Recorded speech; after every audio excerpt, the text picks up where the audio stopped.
उपनिषद स्वाध्याय में आप सभी का स्वागत है।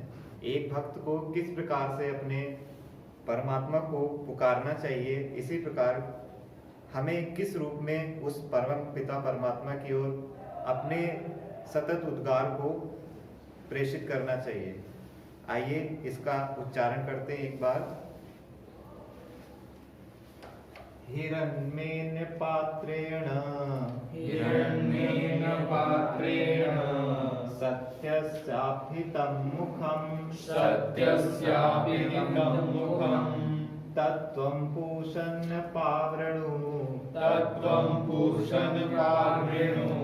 सत्यधर्माय दृष्टये। पुनः एक बार।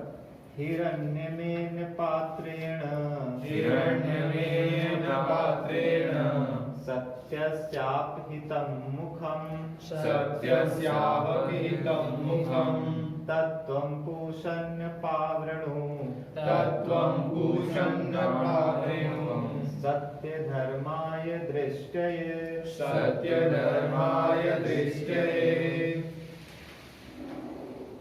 ऋषिगण हमें ये दृष्टि प्रदान कर रहे हैं कि इस संपूर्ण जगत में जो कि परमात्मा द्वारा व्याप्त है, वो एक प्रकार से मोह रूपी आवरण के द्वारा आच्छादित है, अर्थात अज्ञान रूपी आवरण के द्वारा आच्छादित है।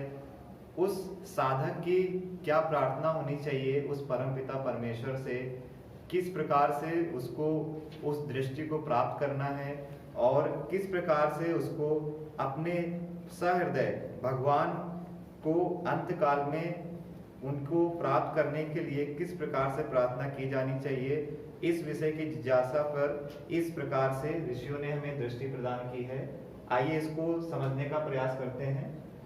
हिरण्यमयेन पात्रेण, हिरण्यमय अर्थात स्वर्ण रश्मियों से, हिरण्यमय का अर्थ यहाँ पे हुआ कि स्वर्ण से रूपी जो पात्र है, अर्थात इसका जो यहाँ पे अर्थ लिया जा रहा है वो इस अर्थ में है कि जो सूर्य रूपी रश्मियां हैं उनको हिरण्यमेन बोला गया है।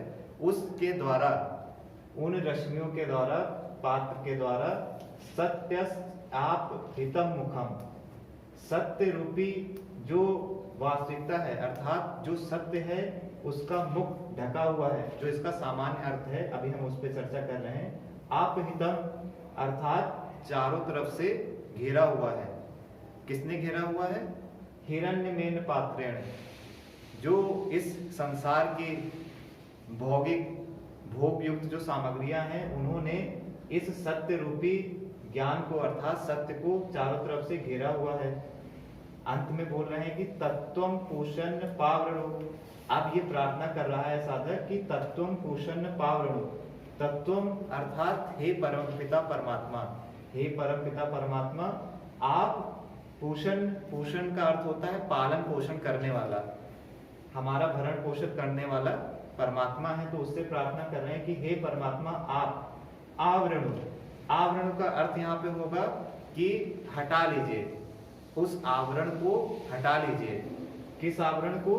जो वो अज्ञान रूपी आवरण चढ़ा हुआ है और जो वो मोह रूपी आवरण से आवृत है पूरा संसार, उस आवरण को आप हटा लीजिए। अंत में कहा है कि सत्य धर्माय दृष्टिये, सत्य रूपी धर्म है, अर्थात जो धर्म ही सत्य रूप है। दोनों रूप से इसको देख सकते हैं कि सत्य का पालन भी एक प्रकार से धर्म है। यदि हम धर्म का पालन कर रहे हैं तो वो भी एक प्रकार से सत्य का पालन है। तो इस प्रकार से ऋषि कह रहे हैं कि सत्य धर्माय दृष्टिये, उसको हमें दृष्टि प्रदान कीजिए, अर्थात उस सत्य से हमें आच्छादित रखिए हमेशा के लिए। उस सत्य का हमें बोध कराइए, उस सत्य का हमें दर्शन कराइए। पुनः एक बार इसको देखने का प्रयास करेंगे कि ये जो पूरा संसार है ये हिरण्यमेन पात्रेण, विभिन्न प्रकार के चकाचौंध आजकल देखा हुआ है हम लोगों ने, मोह माया रूपी संसार एक प्रकार से अपने आप को जकड़े हुए है उनके चंगुलों में, उससे हमें मुक्त होना है। साधक की प्रार्थना है कि हे परमात्मा तत्त्वं पूषन्, हे सबका भरण पोषण करने वाले परमात्मा, हे सबके पालक, आवरणु हटा लीजिए उन चमकीली रोशनी अर्थात उस अज्ञान रूपी चमक को मेरे सामने से हटा लीजिए। और हटाने के बाद क्या कीजिए, अगली प्रार्थना में कहा है सत्य धर्माय दृष्टि, जो अज्ञान रूपी अंधकार इस सत्य को ढके हुए है, अर्थात जिसके मुख से ये सत्य ढका हुआ है उसको आप हटा लीजिए, और जिससे कि हमें सत्य धर्म का दर्शन हो। तो इस प्रकार से इसको समझाते हुए आगे बोला है ऋषियों ने कि इस प्रकार की प्रार्थना हमें करनी चाहिए। आप अखिल ब्रह्मांड के पोषक हैं, आपसे ही सबको पुष्टि प्राप्त होती है। परमात्मा हर क्षण हमारे शरीर में प्राण के माध्यम से हमें शक्ति प्रदान कर रहा है, हमें नवजीवन प्रदान कर रहा है। वनस्पतियों में तरह तरह के फल फूल आदि का निरंतर आना, ऋतु चक्र का परिवर्तन होना, जन्म के बाद मृत्यु का चक्र सतत चल रहा है। इस प्रकार से हम देख सकते हैं कि इस ब्रह्मांड का जितना भी पालन पोषण है वो कौन कर रहा है, परमपिता परमात्मा कर रहे हैं। आपसे ही सबको पुष्टि प्राप्त होती है, आप ही सबको पुष्ट करने वाले हैं, अर्थात आप ही हैं जिसकी वजह से संसार चक्र अपने नियमित गति में चलायमान है। अंत में कह रहे हैं कि आपकी भक्ति ही सत्य धर्म है और मैं उसमें लगा हुआ हूँ। इस संसार में आने के बाद हर मनुष्य का एक प्रश्न रहता है या होना चाहिए कि संसार की सत्यता क्या है।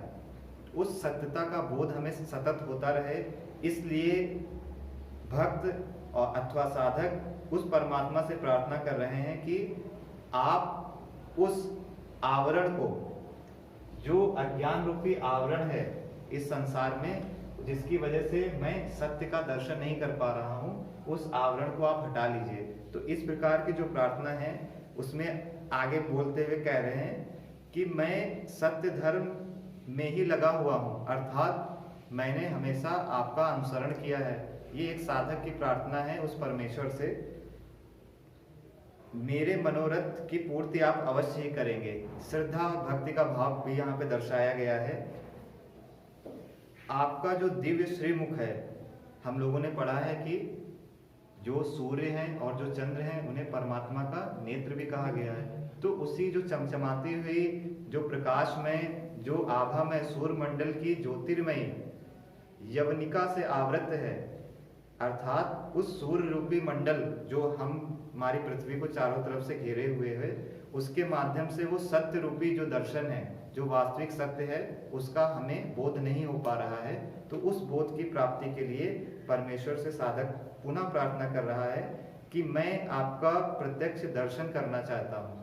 प्रत्यक्ष दर्शन कैसे होगा? जब हमारे जीवन से अज्ञान रूपी जो जनित अंधकार है उसका जब हम विनाश करेंगे तो हम क्या करेंगे? सत्य की ओर अग्रसर होंगे।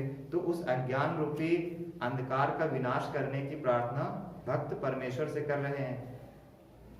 अतएव आपके पास पहुंच जाकर आपका दर्शन करने में बाधा देने वाले जितने भी जो भी आवरण प्रतिबंधक हो, उन सबको मेरे लिए आप हटा लीजिए, अपने सच्चिदानंद स्वरूप को प्रत्यक्ष प्रकट कीजिए। इस प्रकार की प्रार्थना है वो एक भक्त अर्थात साधक और हम सभी के द्वारा की जानी चाहिए सतत। क्योंकि जब मनुष्य इस संसार में आता है, जन्म लेता है, तो ऐसा कहा गया है शास्त्रों में कि वो माया मोह के बंधन से युक्त हो जाता है। वो इस संसार को ही सब कुछ समझ के इसी को सत्य मानने लगता है। तो इसको सत्य ना मानकर अर्थात सत्य के वास्तविक स्वरूप को समझ के, क्योंकि उसे बोध नहीं रहता है कि जो संसार है वो हिरण्यमेन पात्रेण, उस अज्ञान अर्थात उस माया मोह की चकाचौंध से पूरी तरीके से ढका हुआ है। उसके प्रकाश से सत्य का जो स्वरूप है वो प्रकट नहीं हो पा रहा है। उस सत्य के स्वरूप को प्रकट करने के लिए हमें इस पात्र को, उसके जो एक तरीके से आवरण है, उसको हमें हटाना ही पड़ेगा। उसको किस प्रकार से हम हटा सकते हैं? उसके लिए परमेश्वर से प्रार्थना की गई है, हमें भी करनी चाहिए कि तत्वम पूषण पावरणो, हे सबके पालन करने वाले परमपिता परमात्मा, आप कृपा करके उस आवरण को हटाइए जिससे हमें सत्य का बोध हो और हम धर्म के मार्ग पे चल सके, अर्थात सत्य रूपी धर्म का हमें दर्शन कराइए। इसी में आगे भी अनेक अनेक विचार मिलते हैं अनेक अनेक शास्त्रों में कि मनुष्य जीवन का जो लक्ष्य है वो सत्य की प्राप्ति है, अर्थात जब तक मनुष्य को सत्य की प्राप्ति नहीं होती है तब तक उसका कल्याण नहीं होता है, ऐसा भी कहा गया है। और सत्य तभी प्राप्त हो सकता है जब आपको ज्ञान की प्राप्ति हो। अगर आप इसके विपरीत भी हम लोग समझ सकते हैं, यदि आपको ज्ञान की प्राप्ति है तो आपको सत्य का भी बोध हो जाएगा। तो ये सारी चीजें एक दूसरे से जुड़ी हुई हैं। तो इसमें जो मुख्य आज के मंत्र का जो विषय वस्तु है वो यही है कि ये जो संसार है ये सब माया मोह का ही एक स्वरूप है। इसके विषय में एक बहुत अच्छी पंक्ति कही जाती है साधकों के द्वारा, उसका हमें भी सतत अनुसरण करते हुए अपने मन मस्तिष्क में उसको बिठाना चाहिए कि जो संसार में आने के बाद मनुष्य मैं मेरे के आदि के उस हिरण्यमेन पात्रेण के द्वारा जो आच्छादित है उसमें बुरी तरीके से फंस जाता है। तो उससे अपने आप को कैसे बचाए रखें उसके लिए बोला गया है कि मैं नहीं, मेरा नहीं, ये तन किसी का है दिया। अर्थात ये जो मैं और मेरी की भावना है शरीर के ऊपर, मैं नहीं, मेरा नहीं, ये तन किसी का है दिया, जो कुछ मेरे पास है वो साधन किसी का है दिया। तो इस प्रकार से जो भी हमें प्राप्त है अपने पास में, चाहे वो शरीर के रूप में हो, वो भोग सामग्री हो सकती है, वो धन के रूप में हो सकती है, भूमि के रूप में हो सकती है, बौद्धिक स्तर पे भी कुछ क्षमताएं जो आपको मिली हुई हैं उसमें भी हमें अभिमान नहीं करना है। अगर यदि हम उसमें अभिमान करते हैं तो ये बहुत ही उचित नहीं है। अर्थात हमें कहीं ना कहीं उसके प्रति मोह और आसक्ति की उत्पत्ति होना सुनिश्चित है। यदि हम उसके प्रति मोहग्रस्त होते हैं, आसक्तिग्रस्त होते हैं, तो हम फिर से उस अंधकार रूपी जो आवरण है उसके द्वारा फिर से हमारे जीवन को आच्छादित कर लिया जाएगा। अर्थात हम में से उस सत्य के दर्शन करने की दृष्टि है उसका विलोपन हो जाएगा, वो विलुप्त हो जाएगी। तो इसी में कहते हैं कि मैं नहीं, मेरा नहीं, ये तन किसी का है दिया, और जो भी साधन है वो भी किसी के दिए हुए हैं। और इसमें अंत में कुछ पंक्तियों में बताया गया है कि इस पूरे जीवन का जो स्वरूप है, इस पूरे जीवन का रहस्य को हम कुछ पंक्तियों के माध्यम से समझने का प्रयास करेंगे। ये जो आज का मंत्र है इसका जो सार अगर हम समझें कि हमें पता चल गया, ऋषियों ने दृष्टि दी कि ये सब जो है वो माया मोह रूपी अर्थात अज्ञान रूपी आवरण से ढका हुआ है, और उसकी तुलना यहाँ पे सूर्य से की जा रही है, और सत्य से आप हितम मुखम, और ये भी प्रार्थना की जा रही है कि हे परमपिता परमात्मा आप उस आवरण को हटा लीजिए जिससे कि हमें सत्य धर्म का दर्शन हो, अर्थात हम हमेशा सत्य के मार्ग पे चलते रहें। इसके विषय में कहा गया है कि इसको समझ के हमारे जीवन को हमें किस प्रकार जीना है। तो उसके विषय में किसी आप पुरुष ने अपने वचन दिए हैं कि हमें जीवन को इस प्रकार से जीना है कि हम यहाँ से जब जाएं तो हमें अपने इस जीवन को लेके पश्चाताप नहीं होना चाहिए, हमें उस जीवन को लेके गर्व होना चाहिए कि जो कुछ भी हमें मिला, जो कुछ भी प्राप्त हुआ हमें, हमने उसका सदुपयोग किया, अपने जीवन को कल्याण के मार्ग में लगाया और अपने जीवन के माध्यम से दूसरों का भी कल्याण किया। ठीक है, तो इस प्रकार से उन्होंने कहा है कि जिंदगी का राज अर्थात इस जीवन को जीने का क्या राज है उसके विषय में वो हमारी दृष्टि करते हुए कह रहे हैं, जिससे क्या होगा कि ये जो हिरण्यमेन पात्र है, जो अज्ञान रूप जो अंधकार है, उससे हम उस ज्ञान रूपी प्रकाश की ओर चलें। ठीक है, और इसके विषय में अब जो बात आपको बताने जा रहे हैं इसको आप लोग सभी लोग ध्यान से सुनिए, और इसको एक एक जो शब्द है उसको अपने जीवन में बिल्कुल वैसे ही उतारने का प्रयास कीजिए कि जग की सेवा खोज अपनी प्रीति उससे कीजिए, जिंदगी का राज है ये जानकर जी लीजिए। तो इसके माध्यम से इस जीवन का संपूर्ण रहस्य को अगर हम जानने का प्रयास करें, उसको समझने का प्रयास करें, तो इन पंक्तियों के माध्यम से हम समझ सकते हैं कि इस जीवन को किस प्रकार से जिया जाए। ठीक है, तो इसमें फिर से हम इसको एक बार पुनः उच्चारण करते हैं इसका कि जिंदगी का राज जिसकी बात हो रही है, अर्थात इस जीवन रूपी जो रहस्य है उसको हमें कैसे जीना है। तो उसके लिए ही ये सारी बातें कही गई हैं कि जिंदगी का राज है जानकर जी लीजिए, जग की सेवा खोज अपनी प्रीति उससे कीजिए। 3 चीजें बताई गई हैं। जग की सेवा, हमारे मनुष्य जीवन का पहला लक्ष्य क्या है? संसार की सेवा। जो भी हमें मिला है उससे हमें क्या करनी है? संसार की सेवा करनी है। खोज अपनी, जो दूसरी वाक्य में दूसरे शब्दों में कहा गया कि अपनी खोज, अपनी खोज अर्थात अपने यथार्थ स्वरूप की खोज। मैं कौन हूँ, मैं क्या हूँ, मेरा वास्तविक स्वरूप क्या है।